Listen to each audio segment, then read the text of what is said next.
अभी सब्सक्राइब करें हमारे YouTube चैनल ईश्वर टीवी को और देखिए वीडियोस सबसे पहले। भक्ति के बीज, भक्ति के संस्कार ऐसे होते हैं जो इस जन्म में भी रहते हैं और अगले जन्म में भी रहते हैं, और उसी को जन्म जन्मांतर तक गाया जाता है।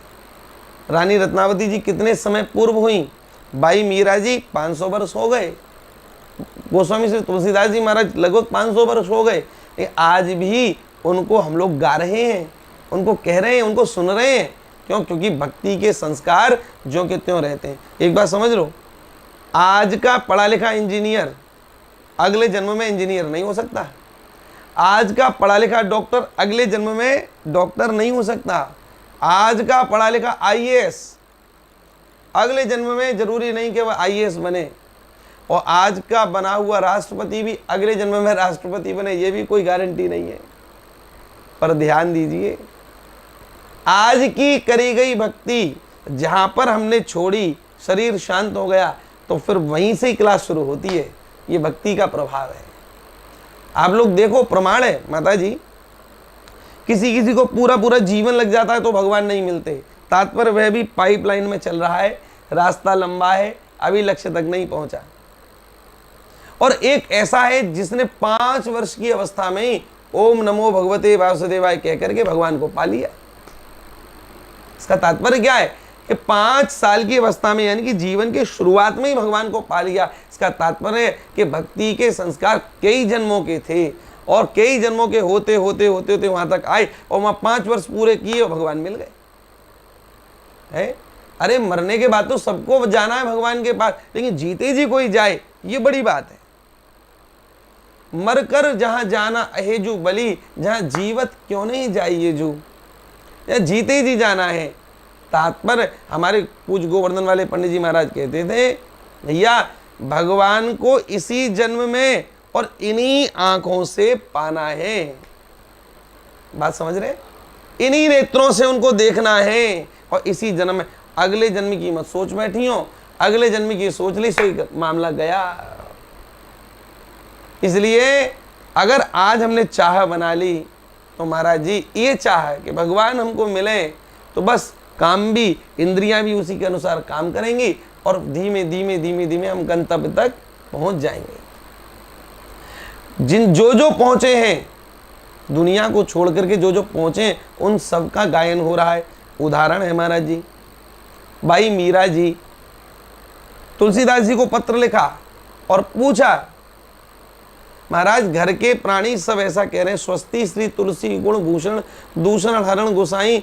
महाराज ये घर के प्राणी कहो नहीं मान रहे, अब आप ही कृपा करें, मुझे मार्ग दिखाइए। मैं तो भक्ति करना चाहती हूँ, पर यह कोई भी मेरा संग नहीं देता, सब कष्ट दे रहे हैं, क्या करूं, आप मुझे सुझाइए।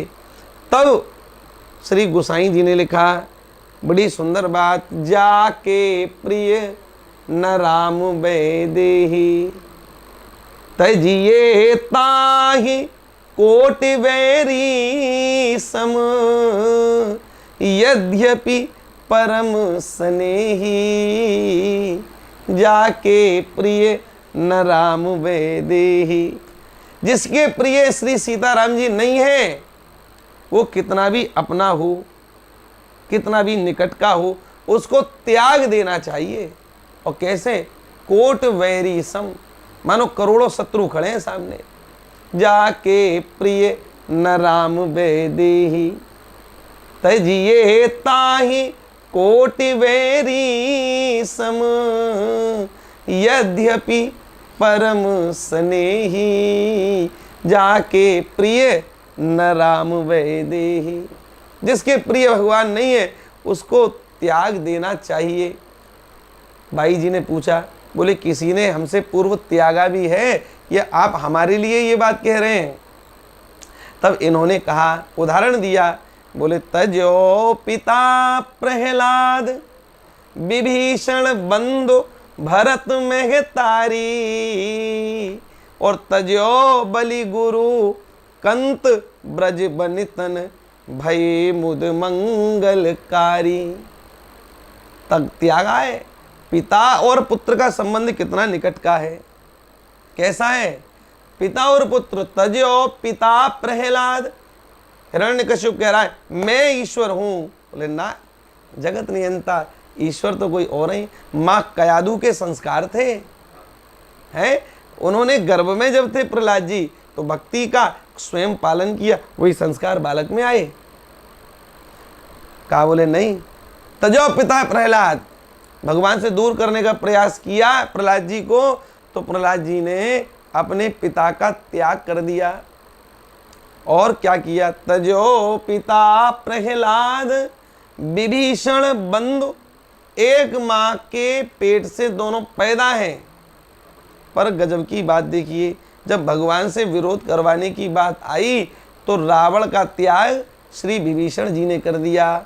श्रवण सुजस सुन आयहु प्रभु भंजन भवभीर, त्राहि त्राहि आरत हरन शरण सुखद रघुवीर। तजो पिता प्रहलाद विभीषण बंधु भरत महतारी। श्री भरत जी ने अपनी माँ जिनकी कोख से पैदा हुए उनसे राम जी अलग कर दिए, तो महाराज अपनी माँ का त्याग कर दिया भरतलाल जी ने। और निकट का संबंध देखिए, तजो बलि गुरु, बलि ने श्री शुक्राचार्य जी का त्याग कर दिया। तजो बलि गुरु। और कंत ब्रज बनतन, पतियों का त्याग कर दिया ब्रज की गोपियों ने। तो भय हुआ क्या? बोले भय मुद मंगलकारी, भगवान के लिए छोड़ा है, अपने स्वार्थ के लिए नहीं, भगवान के लिए। और भय मुद मंगलकारी, फिर सबका कल्याण हुआ, सबका लाभ हुआ। आज भी इनका बखान, इनका गायन कथाओं के द्वारा बड़े बड़े मंचों से होता है साहब। अगर रावण की कोई चर्चा आ जाए, था वह ज्ञानी, था वह ब्राह्मण, लेकिन चूंकि उसने उस ब्रह्म विद्या का दुरुपयोग किया, तो जब जब कोई वक्ता रावण की चर्चा आ जाए तो दांत मिसमिसा करके उसकी बात करते हैं, गुस्से में बात करते हैं। और जब कहीं ऋषि रैदास जी, जबकि वह निम्न कुल में जन्म लिए हुए हैं पर भक्त हैं, तो इनका स्मरण करते करते वक्ता के नेत्रों से अश्रुपात होने लगता है। यह स्थिति है साहब।